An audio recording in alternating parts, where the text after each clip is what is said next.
yes, we are again doing our Pathways to Recovery and Resiliency Funding webinar series.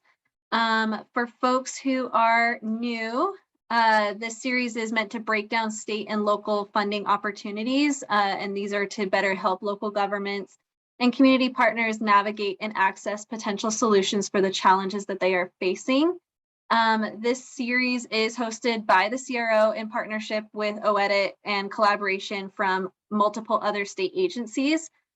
Today, as Dave mentioned, we are talking social equity and community funding opportunities, and we have a very jam-packed agenda for this webinar today. I think this is a record number of speakers we've had so far, and we have 4 wonderful speakers, including Jackie Stanton from DOLA. We have Gabriella Bohm from the Colorado Department of Public Health and Environment. We will have Nasa Birmingham from CDOT to talk about Main Street funding, and then we will round it out with Melanie Coletti from the Colorado Department of Labor and Employment. Before we jump in, I just wanted to kind of help set the context for this conversation and to give a little bit of background. So first and foremost, equity is resilience. And we just wanted to point out that not only is equity a priority at the state level, but it's actually a federal priority as well. And we're actually seeing that a lot more often in things such as the Justice 40 initiatives that look at environmental justice initiatives, as well as the components of the IIJA, or Infrastructure and Jobs Act, and the Inflation Reduction Act funding opportunities. So this is the way that the federal system is moving forward. And it's just really great to see that we as a state are also really looking at how we can prioritize this and set ourselves up for an equitable future, and so that all members of our community can thrive in Colorado. Equity is a critical aspect of building resilient communities. If we experience inequity, that results in barriers to resources, which of course contribute to social vulnerability. If there is not an equal access or opportunity to needed resources, especially during times of disruption, that is a contribution to social vulnerability. And as a matter of fact, if you look at our Colorado Resiliency Framework, we do include social equity as one of the primary lenses through which we look at all sorts of strategies as they relate to resiliency, to make sure that that is one of the core components in anything that we do as far as taking action. It's also one of the 9 resiliency criteria that we have identified as a state, so that when we look at investing in sustainable and long-term projects or programs, we make sure that there is an equity component to ensure that that is long lasting into the future and that it benefits the whole community. One thing I do want to point out is that equity is not a one size fits all approach. This will look differently for each community, and it'll be defined differently for each community depending on a variety of factors, including socioeconomic demographics or the size of your community and much more. So just wanting to keep that in mind, that this might be defined a little bit differently for each community. And if you want to continue this conversation, we do have an upcoming webinar opportunity through our Climate and Future Adaptations webinar. So this is another series that we do offer through the CRO and in partnership with the Colorado Energy Office, as well as multiple other state agencies. And we have our next webinar coming up on July 18th from 12 p.m. to 1 p.m. That's looking at social equity and community collaboration and looking at best practices and some great local examples.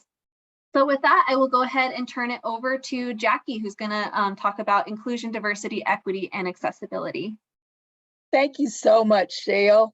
Thank you all so much for coming to our webinar today. As Shale said, I am the Equity, Diversity, and Inclusion Coordinator for DOLA. Next slide, please. My conversation today comes from the governor's mandate that says very clearly that we will only reach our potential as a state when all Coloradoans can live, work, learn, play, and thrive in healthy and equitable environments. It is our agenda that Colorado is committed to working together and leading the nation in equity, diversity, and inclusion efforts. Therefore, EDI is at the core of our values and is a top priority for our vision for Colorado for all. Next slide, please. DOLA's understanding is that we have developed an universal policy to guide and direct the state agencies in creating long-term strategic plans with the goal of inclusive and discriminatory working places and cultures, and implementing equitable hiring, compensation, and retention practices. Next slide, please. Our vision is that DOLA embodies these ideals and practices and accessibility, recognizing that mutual respect and belonging results in a more productive workforce and a just society. Next slide, please. Here at DOLA, we have operationalized this in 4 buckets: education, accessibility, outcomes, and culture. So as you can see, 2 of these are related to all of our internal efforts, and the other 2, accessibility and outcomes, are all community facing. It is our agenda to use data and the legislation to remove barriers and create sustainable communities that are equitable for everyone. We spent a lot of time in the last year taking a look at how our programs, especially our American Recovery Funds, were used to address these issues here in Colorado. Next slide, please. So for us, the thought is that making a program exclusive, equitable, inclusive, equitable, and accessible includes these 6 factors: where the program is located, what populations we focus on, what are the equity metrics or the data that is used to collect for our programs around their outreach and their efforts in the community, who are our end users, and how do we develop effective technical assistance measures to support all of our stakeholders in doing this kind of outreach. We also want to use programs that intentionally include the lived experience of those individuals who live in our communities. Next slide, please. Here in Colorado, we have used our money in the last year to support programming all over the state. As you can see, we've got some states that received more funding and other counties, that received less. We are very interested in this coming year in addressing those counties that received less money than before, only because, again, we are very invested in developing an equitable process that reaches our most vulnerable populations. Next slide, please. In the Division of Housing, our funds were distributed 50% in the urban community and 50% in rural resort communities. We did identify some focus populations for our programming, but faced challenges at the federal and divisional levels. Our equity metrics were established by our stakeholders, but they're generally more diverse in the urban communities. They're ethnically diverse in the urban communities as opposed to our rural and rural resort communities. It is clear, however, that we have more socioeconomic diversity in our rural communities. Our end users came from a variety of sources, indicating a need for more diversity within this group. And for us, that means in 2023, that's going to mean expanding our stakeholders. So our internal factors unique to Department of Housing reduced opportunities for technical assistance and outreach for grantees. Our outreach expanded access to web resources and funding announcements that help to increase the diversity of our stakeholders. Additionally, the inclusion of all individuals with lived experience in program design and implementation has been promoted within each of our applications. Next slide, please. Within the Division of Local Government, we experienced far more diversity. These were, the funds were distributed primarily in rural and rural resort communities with higher support in the North and Southwest. Our focus populations were actually entire communities because the Division of Local Government expends funds to local governments. We only have one grant that goes to nonprofits, and we're reaching the second phase. And I'll answer Colleen's question in just a moment. our focus populations, we did have some focus populations that stressed socioeconomic status. We used this, the diversity of our rural and rural resort recipients, but expanded our outreach as a priority and achieved a number of those goals. Oh, thank you. So most of our programs, as I said, served in entire communities with some very specific groups that specified end users in their applications. We employed our regional managers that allowed us closer collaboration with stakeholders and increased the technical assistance that we were able to provide. Our outreach included a newly implemented tool, helped to expand the diversity of stakeholders. Within our Division of Local Government, we developed a process where we did letters of intent first, so that we could recruit stakeholders that wanted us to invest in their communities. And then we used our regional managers to assist us in providing that technical assistance. And as I said, our programs utilize lived experience groups as a part of their outreach. And this was facilitated by our regional managers. Next slide, please. And that's it for me. I look forward to your questions. Thank you.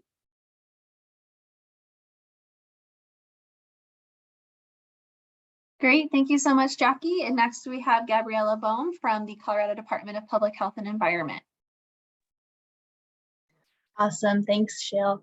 Hi, everyone. My name is Gabriella Bohm. I am the Environmental Justice Grant Specialist within the Environmental Justice Program with Colorado Department of Public Health and Environment. So the Environmental Justice Program was created in June 2021, shortly before Governor Polis signed the Environmental Justice Act, which was House Bill 21-1266, into law on July 2nd, 2021.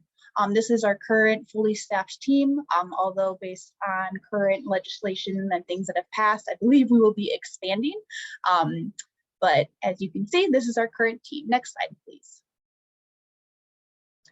So a little overview of our grant program, and I'm also going to provide some links in the chat to follow along, or to get more information rather.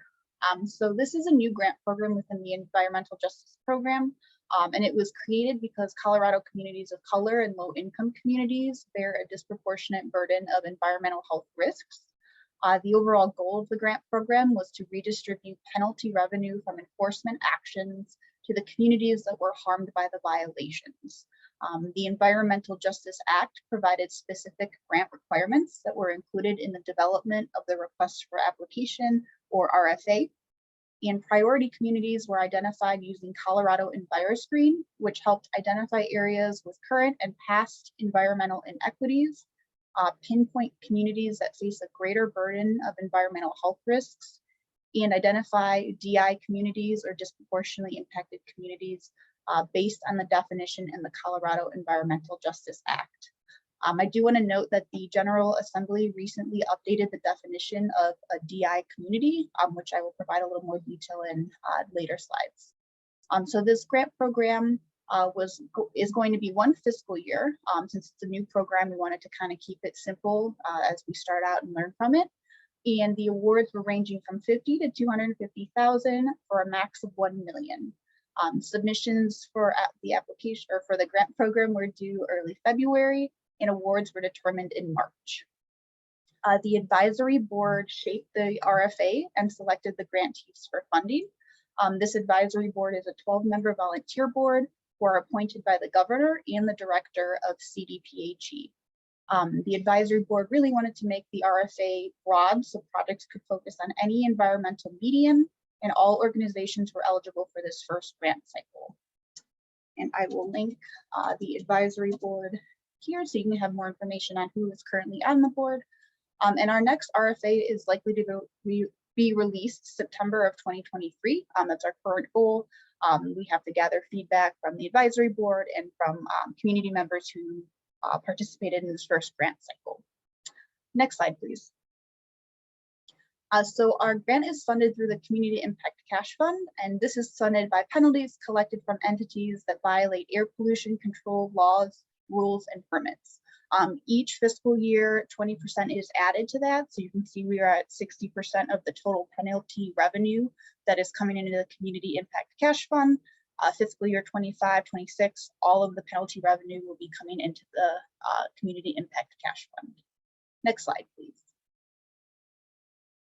So our grant program supports communities by providing funding to conduct interventions and participate in agency processes to advocate for policy changes such as trainings on how to participate in agency rulemakings or hiring experts to provide testimony or representation in the permitting proceeding. The program also funds projects that avoid, minimize, measure, and mitigate impacts to public health and environmental health risks, as well as advance a healthy and sustainable Colorado where everyone has equitable protection from environmental and health hazards. All organizations were eligible for this first grant cycle. Again, the board wanted to keep things as broad as possible, and it's subject to change in later or subsequent years rather, but this first year, everyone was eligible. Next slide.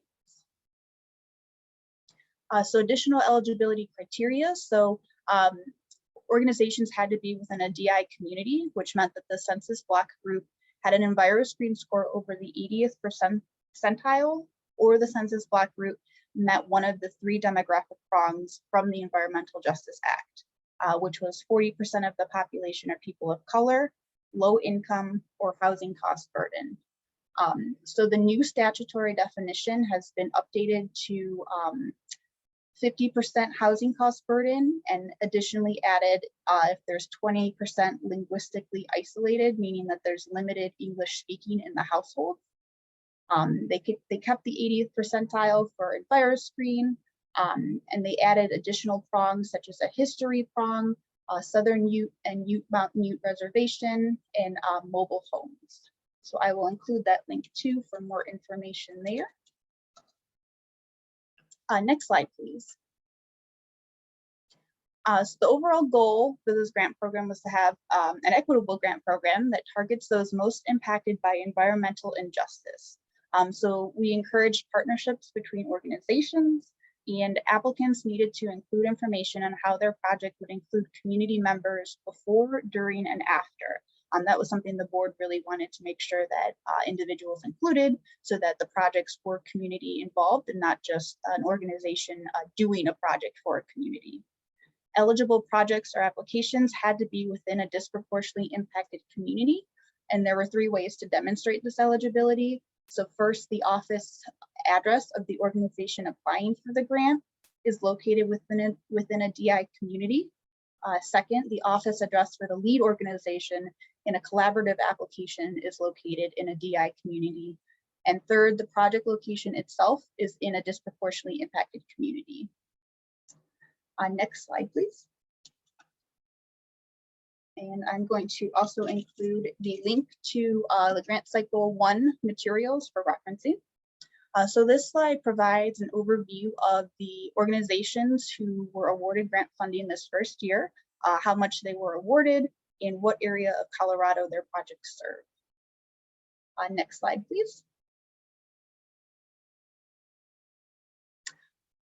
So the technical assistance information, so we provided webinars. We had a pre-RFA release webinar to kind of discuss that the grant program was coming and what to look for. We had 2 webinars that explained the details about the grant program, and then we had question and answers and an FAQ document. So we had questions come in via email as well as questions through those webinars. So we made sure that we responded to all of those and updated those every week as possible. Additionally, when there were EnviroScreen questions, we directed individuals to my coworker, Rani Kumar, and general inquiries went to our CDPHE EJ email address. And if there were any questions that our team didn't specifically know, we were able to reach out to others within the department to get those questions answered. Next slide, please. So these last two slides are for other grant funding opportunities. I had individuals reach out to me and they wanted to include this information so you guys were all aware. So this first one is the Office of Health Equity, Health Disparities and Community Grant Program. RFA will be released this fall 2023 for the grant cycle of fiscal year 25 to 27. Any additional questions regarding this grant program, you can be directed to the email address on this slide, the healthequity@state.colorado. Next slide, please. And the other grant program was the CDPHE COVID-19 Health Equity and Immunization Funding. So the grant funding for this goes until May 31st, 2024.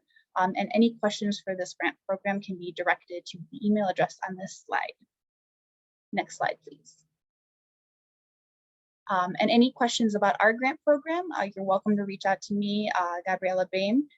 Any general questions about the environmental justice program, feel free to reach out to our manager, Joel Miner.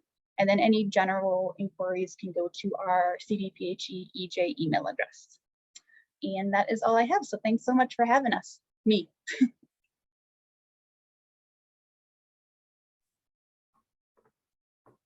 Great, thank you so much, Gabriella. And next we have Nesa from CDOT to talk about revitalizing main streets. Great, thank you so much, Shale. Gabriella, thanks for your presentation, and Jackie as well. I am happy to come to you and share a little bit about information about the Colorado Department of Transportation's Active Transportation Grant Program. So next slide. So we do have a large portfolio of active transportation infrastructure grants at CDOT. Most specifically, I will be addressing one, which is called the Revitalizing Main Streets, mostly because of its ease of process and focus on equity. But in general, our grants portfolio does include a really strong facilitation of active transportation infrastructure. What that means is helping pedestrians encourage a safe environment for movement, as well as bicycle riders and other rollers. We also have a role in magnetizing community utilization of active transportation to encourage socialization and utilization of economic hubs. So what that means is getting people out of their homes and into our downtown areas so that they can be reducing their social isolation, as well as encouraging economic activity. It's also really important to note the reason why active transportation is such a focus for CDOT is because it is the most inclusive mobility option for all people, irrelevant of socioeconomic status or ability. Next slide. So the Revitalizing Main Street program specifically, we are a grant program that, if you think about Shale's resiliency framework, we are focused on the infrastructure component. And infrastructure certainly doesn't work in isolation and impacts the other areas in her framework, but this is the one area where we really can make an impact.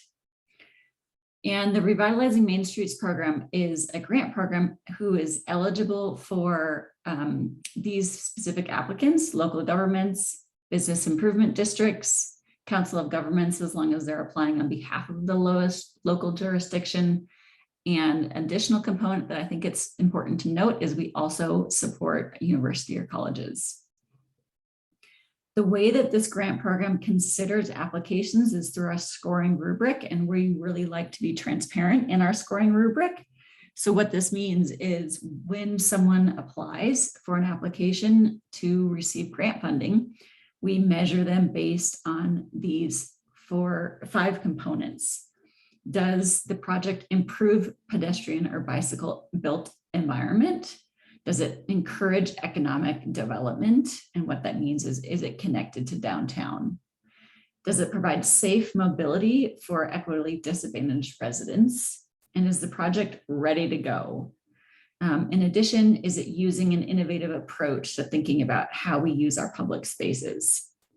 One thing I really wanted to note, which isn't necessarily a part of the scoring rubric, but is essential, is we will weed out applications that include planning and designing. We really only fund the construction of this infrastructure.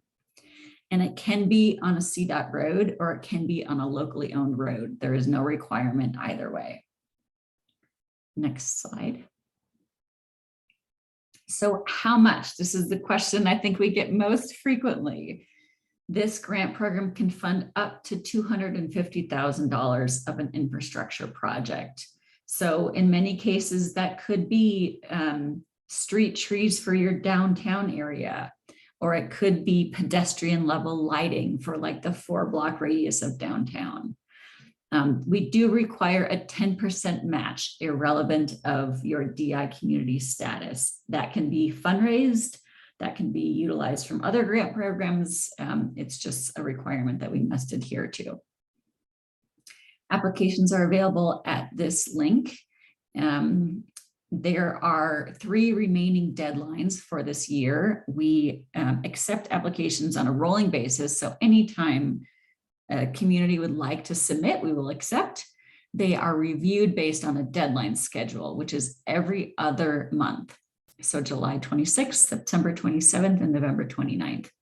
We are not a grant program that only has one open and closed sort of deadline. We continually will be funding programs on a regular basis through the year of 2032.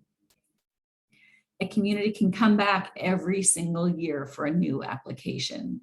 Unless an application is declined, then you can come back as many times as you want until you are approved. So what I usually say to applicants and awardees is consider a long-term strategy for your pedestrian and bike infrastructure and think about chipping away at it on an annual basis with this funding applications. Next slide. So here are some things to consider. Looking at your master plan, your community plan, or town gossip, what are some unsafe or pedestrian and bike infrastructure improvements that could really better support your community? Are your streets ADA accessible? Do you have multiple languages that you need to make sure that wayfinding addresses? Are there safe buffers for your pedestrian areas like sidewalks or protected bike lanes? Next slide. So what we can do to better support you is think about those areas and chat with us. This is our email address. In addition, every Wednesday from 8 to 9 a.m., we have open office hours. That means if you're available and you have a question or want us to review your application before you submit it, just drop in.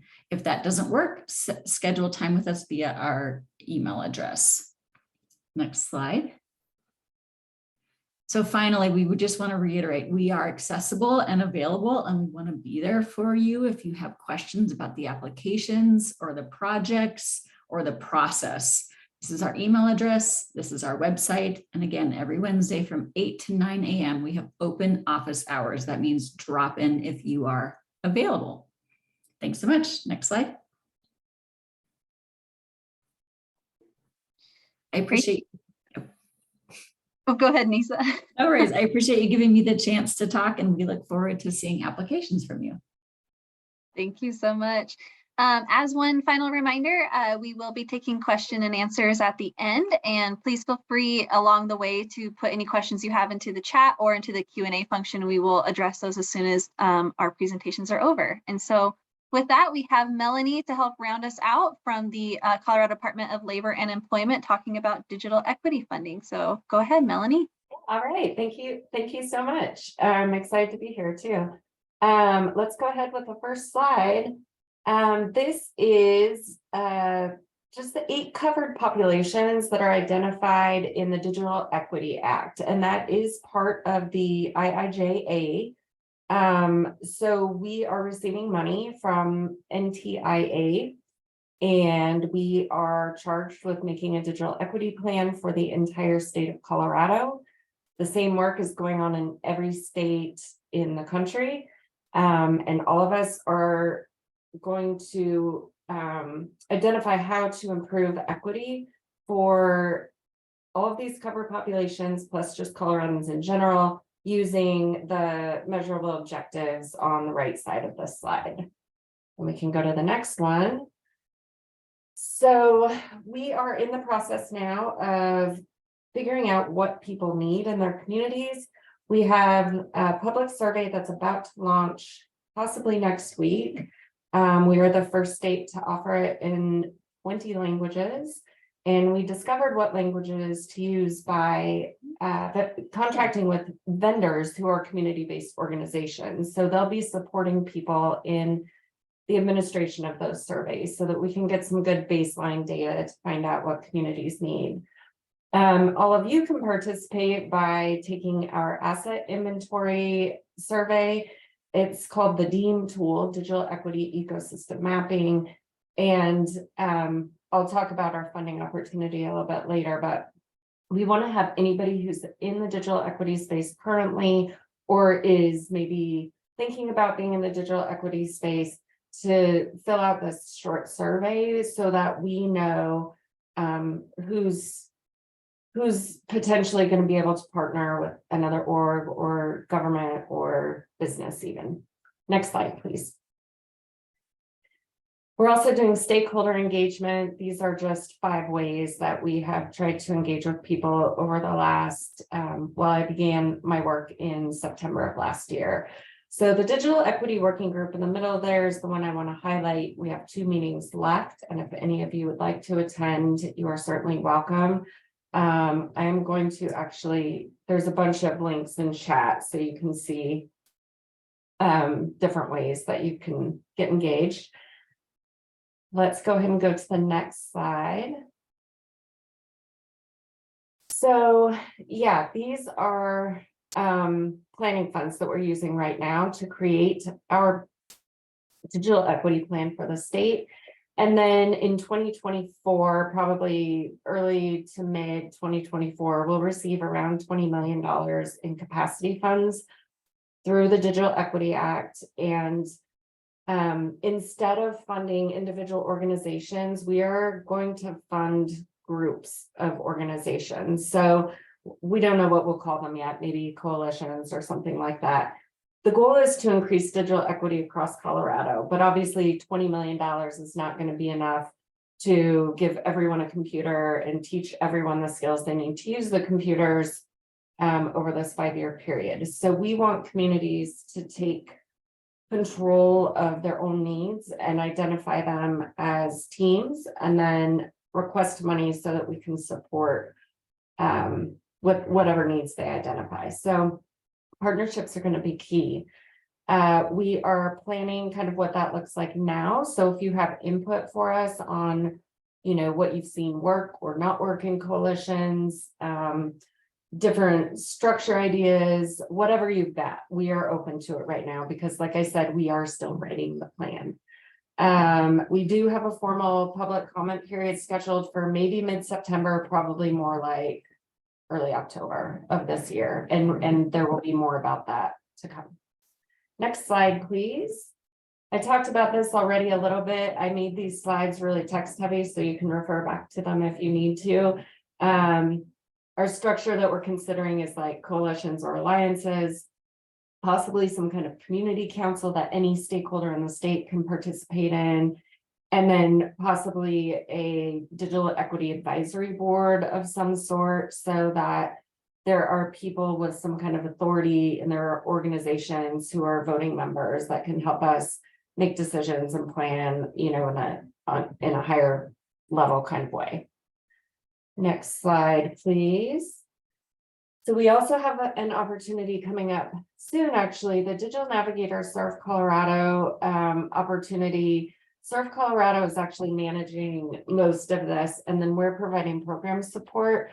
This is through state legislation, actually, that happened in 2022. And digital navigators, for those of you who don't know, are individuals who work with individuals primarily. They sometimes provide tech classes, but they're there to help people accomplish a particular goal that they have. We know that this is accessible in communities across the state, but it's never been deployed in the United States as a statewide program before. So this should be an interesting pilot to watch. We have a new RFA coming out through Serve Colorado on July 10th. And we'll be looking for intermediary sites which means that they will oversee the administration of the program for at least 7, they call them MSYs that serve Colorado, but they're essentially full-time employees. And they can be in multiple sites. They don't all have to be through one site. So this is a really interesting opportunity. We have someone on our team who is specifically hired to oversee the program side of this work, using tools that have been demonstrated to work across the country. And the next slide is just different ways for you to stay up to date and get involved with any of this work. Some of it's still in progress, like I said, so I don't have, immediate opportunities to post for everything. I do host digital equity open houses at noon on Fridays on Zoom. And if you go to our website, which I had put in the chat, there's a calendar on there for the Colorado Broadband Office and our engagement opportunities. So you can sign up through there. There's an interest form link that I provided as well if you want either emails from me or interested in more information about the Digital Equity Committee. And then the Digital Navigator special competition dates and information will be on the Serve Colorado website. And I will also make sure that they're on our digital equity website. So that's all I have. Thank you. Amazing. Thank you so much, Melanie. So at this point in time, we will go ahead and open it up to question and answer. So again, if you have any questions, feel free to throw those in the chat and we will get through them. Otherwise, you can use the question and answer feature down at the bottom row of tools here in your Zoom screen.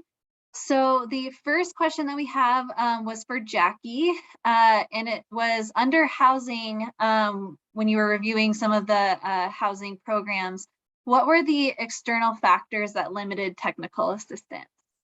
Well, we actually had at least 2. One is that the way the system is set up here in Colorado, most of our programming happens through our continuum of care providers. And so they provide all of the technical assistance. What we've been working on is trying to expand our outreach. As an example, we've been working with our developers to expand the diversity of developers, both ethnic and geographic locations across the state. And the second thing that we've been doing is working with our program managers to develop ways for us to do very specifically language diversity outreach opportunities, so that we want to expand all of our outreach opportunities. And so we're focusing on language issues right now. So those are the 2 things. Great, thank you so much, Jackie. I am not seeing any other questions in the chat for anyone.